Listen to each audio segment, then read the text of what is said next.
je suis ravie de vous retrouver pour cette nouvelle vidéo. On va parler rangement. J'espère que vous allez bien. Je fais cette petite vidéo parce que quand je mets des petites photos sur Facebook de ce que je fais en scrap ou de mes petites activités pour dire d'échanger un petit peu, j'ai des questions qui me sont revenues sur ma méthode d'inventaire entre guillemets. Soluscrap a sorti une méthode qui s'appelle Mocha. Pour l'instant, je n'ai pas craqué pour cette méthode. Je sais pas, je la trouve compliquée pour moi, ou alors j'ai pas compris le principe. Enfin bref, en tout cas, je suis pas encore allée vers cette méthode. Je suis comme beaucoup, on a toujours envie de plus parce que le scrap, même si c'est une passion, c'est aussi avant tout une espèce de collectionnite aiguë de produits qu'on utilise peu, pas beaucoup, ça va dépendre de votre envie. Je me suis rendu compte que j'avais eu beaucoup trop de produits également, donc j'ai un petit peu stoppé tout ce qui était achat inutile, genre Action, Nose. J'achète vraiment si j'ai un coup de cœur, sinon ça reste au magasin, on arrête d'acheter pour acheter. Mais je me retrouve quand même avec pas mal de produits de mes marques chouchou. Alors si vous me suivez, vous savez que j'ai en gros 3 marques pour lesquelles ma collection est énorme. 3 ou 4, pour l'instant j'ai dû faire que 3 en répertoriant.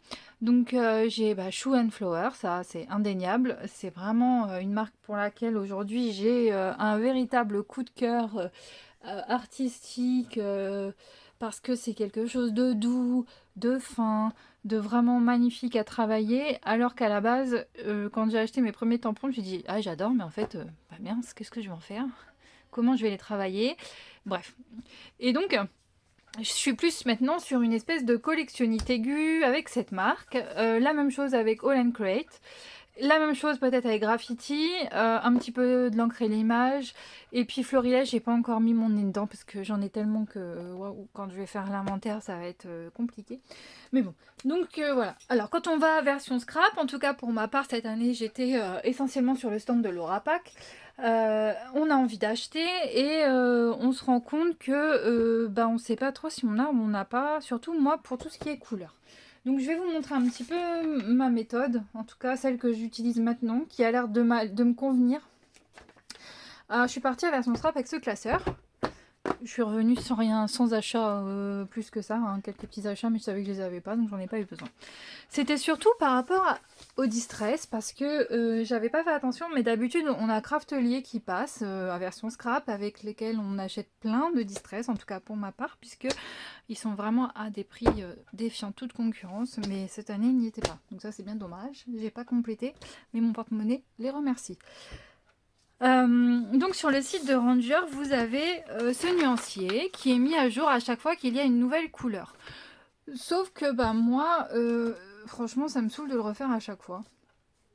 Et puis je trouve pas ça très joli, c'est-à-dire que si j'ai un vert supplémentaire, c'est bien, je vais le mettre là. Bon là j'ai la place pour en mettre 5 nouveaux, mais en gros il va falloir que je vienne le mettre ici alors qu'il aurait fallu qu'il soit à la suite. Donc ça ne me plaît pas. J'ai créé sur Word des petits carrés comme ça, où je vais venir mettre ici la marque, donc là c'est une Distress Oxide, et la couleur. Et je vais venir ici mettre la couleur avec un tampon. Je pense que ceux-là, je vais les tamponner directement. Ce qui va me permettre de les ranger par couleur, puisqu'après on découpe, et de les classer dans des petites pochettes plastiques comme ça, vous voyez. Alors, je vais vous montrer un petit peu plus rapide, enfin un peu plus près ce que c'est. Là, on est sur les aquarelles. Alors, j'ai pas tout fait parce que ça va prendre beaucoup de temps. Et puis mes Newton, Winsor et Newton, c'est un peu la galère à retrouver les couleurs, à retrouver les noms, mais je vais y arriver, hein, mais c'est compliqué. Donc là, on est sur les Prima. Les Prima ont l'avantage d'avoir un mini nuancier à l'intérieur et elles sont numérotées toutes avec des chiffres. Donc quand vous allez sur Prima, vous n'avez pas besoin de vous poser de questions. Vous savez que la 49, ça sera toujours gold. Donc là, moi, je les ai classés par numéro. Donc je vais essayer d'agrandir. Voilà.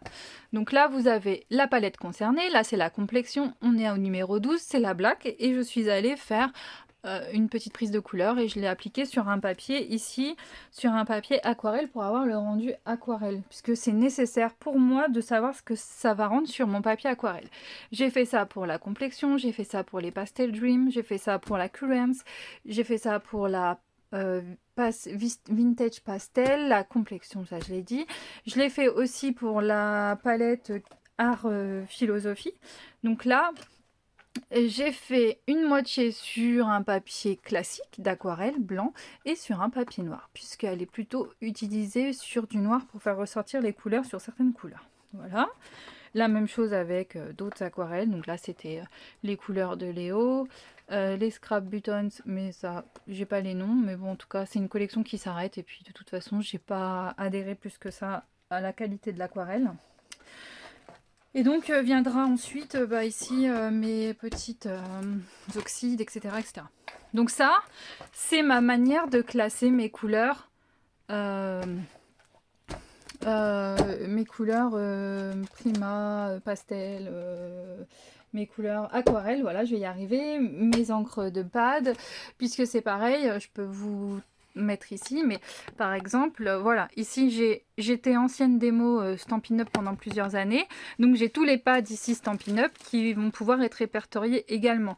Là on a les bruchos, je vais faire la même chose, j'ai quelques infusions, je dois avoir d'autres trucs, des Lindies, ça c'est pareil. Et puis après je le ferai avec les marqueurs. Voilà. Donc on revient à mes moutons. Ensuite j'ai fait un petit répertoire. Alors pour l'instant c'est juste visuel de mes tampons. Pourquoi? Parce que je suis une adepte, si vous ne me connaissez pas encore, de Vinted et j'achète tout d'occasion, en tout cas le maximum de produits. Parce que j'ai pas la folie de la nouveauté au moment où elle sort. J'ai juste la folie de la marque et la folie des produits parce qu'ils me plaisent et je suis prête à attendre que quelques personnes les vendent d'occasion. Pour Shoe and Flower, pour l'instant, j'ai juste répertorié comme ça par collection. Donc vous avez le produit, j'ai juste fait en sorte que les cases soient à peu près la même taille. J'ai du mal à vous mettre une belle lumière.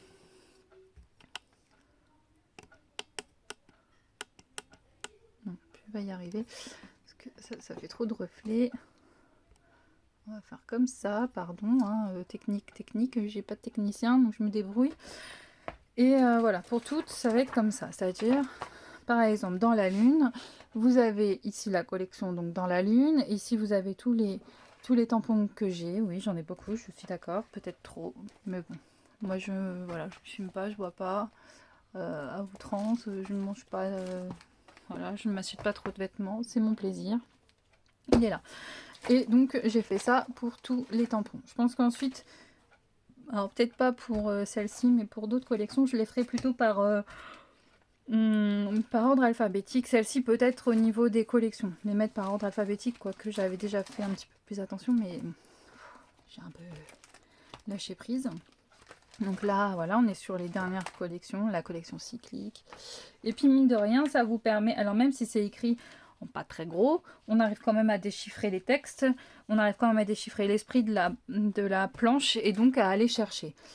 Pour l'instant, ma scrap room n'est pas faite, j'ai une pièce, un bureau, mais à l'avenir, je vais faire des... Même si pour l'instant, également, mes tampons sont rangés par marque, en tout cas j'essaye, je ferai des petits numéros pour dire voilà, si je veux le doudou of the pack, ça sera le numéro 8 ou 9, je sais pas, dans ma panière. Et j'irai chercher le 8 ou 9, j'aurai pas besoin de faire tous les tampons un par un.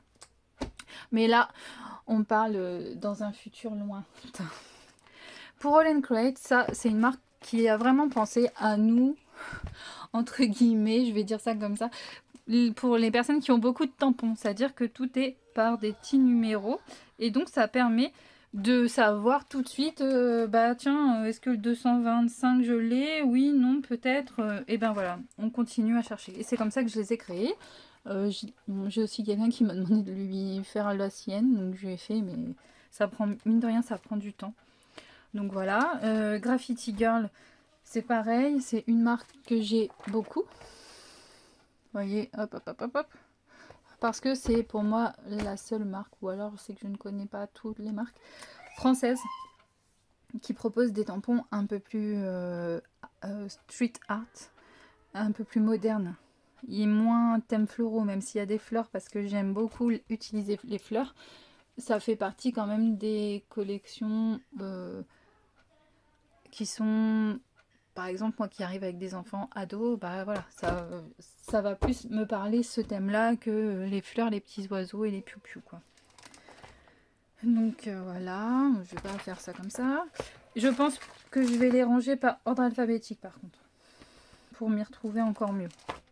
L'encre et l'image c'est pareil, je ferai aussi un rangement ordre alphabétique. Coco Feeling c'est parce que j'aime beaucoup les planches et que j'ai du mal à me rappeler les textes, donc je les ai fait.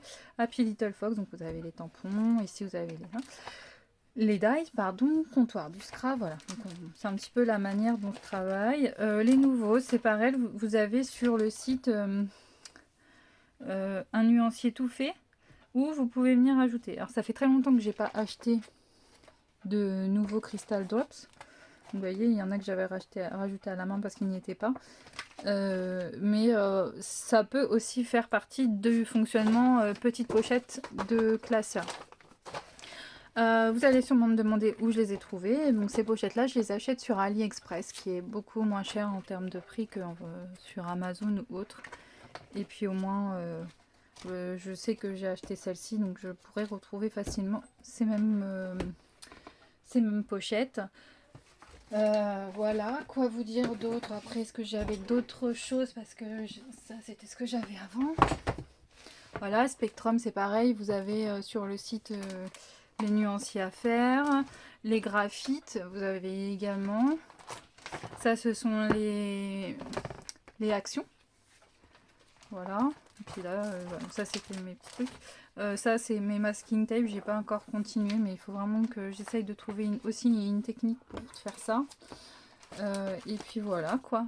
Bon bah voilà, je vous ai montré un petit peu comment j'allais répertorier tout ça pour travailler plus vite et puis arrêter de chercher.